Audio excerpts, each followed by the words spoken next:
According to FBI numbers, U.S. police have confiscated more assets from American citizens than criminals actually stole.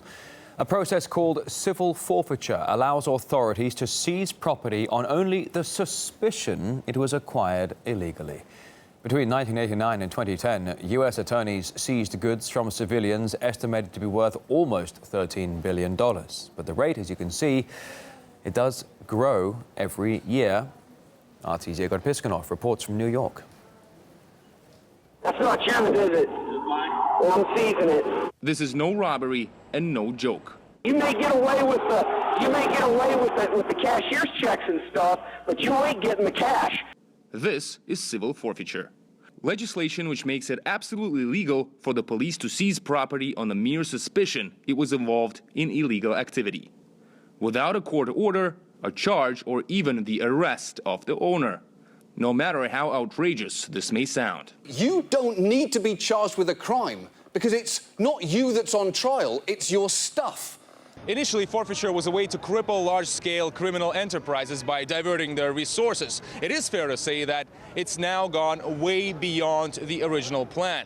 Last year, though, the police really outdid themselves, for the first time taking more assets from Americans than the criminals. According to the FBI, last year the total amount of stolen goods was worth an estimated $4 billion, while the amount of seized property by the police ballooned to a whopping $4.5 billion. There's some limitations on it. You know, it's actually there's not really on the forfeiture stuff. We just usually base it on something that would be nice to have, that we can't get in the budget, for instance. It's kind of like pennies from heaven, you know, it gets you a toy or something that you need, is the way we typically look at it.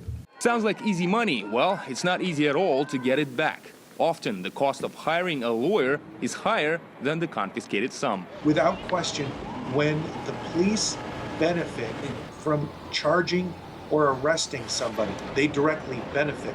That, by its very nature, is a conflict of interest, and frankly, weakens the legitimacy of the criminal justice system within the United States. And that's something that absolutely has to change. And it needs to change with state legislatures, and it needs to change with the federal legislature as well.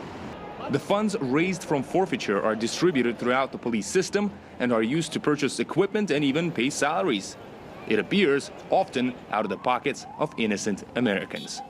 Igor Piskunov, RT, reporting from New York.